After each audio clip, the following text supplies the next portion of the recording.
Après une stagnation de 2 mois du prix de l'aliment pour porc charcutier, en septembre, l'aliment a accusé une hausse et atteint 284 € tonne. Nous voici de retour sur Ecoport pour discuter de la conjoncture des matières premières. En moyenne, sur octobre, tous les prix des matières premières ont augmenté sur le marché français, à l'exception du tourteau de soja.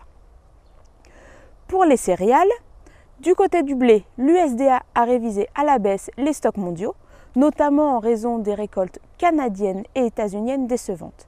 Mais la demande internationale reste forte.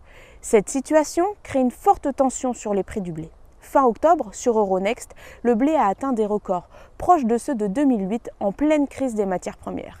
Sur le marché physique, les blés se négocient à 260 € tonne.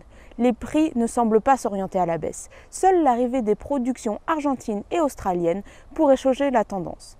Mais ces blés n'arriveront sur le marché qu'à partir de la fin du premier trimestre 2022. Du côté du maïs, l'attente se fait longue en France et en Europe. Avec à peine la moitié des surfaces récoltées fin octobre, les chantiers accusent un retard de 3 semaines, pénalisés d'autant plus que les prix du gaz sont élevés et que les temps pluvieux et froids font leur retour. Ces conditions météo pourraient détériorer la qualité des grains d'une production annoncée en augmentation par l'USDA, plus 7% par rapport à la dernière récolte. Le prix du maïs ce mois-ci est tout de même supérieur de 26% à celui d'octobre 2020.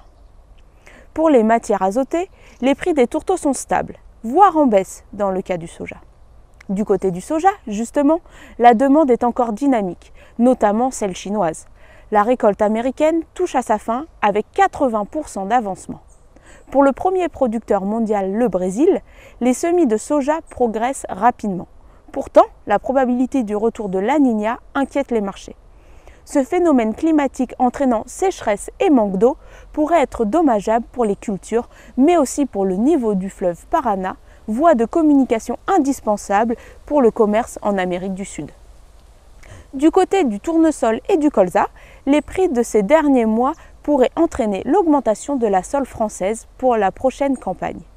Le tourteau de colza s'est vendu sur le marché français à 294 € tonne en octobre et celui de tournesol à 309 € tonne.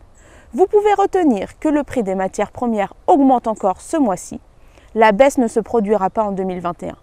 Ce soutien des cours impacte le prix de l'aliment IFIP qui est en hausse pour le mois de septembre.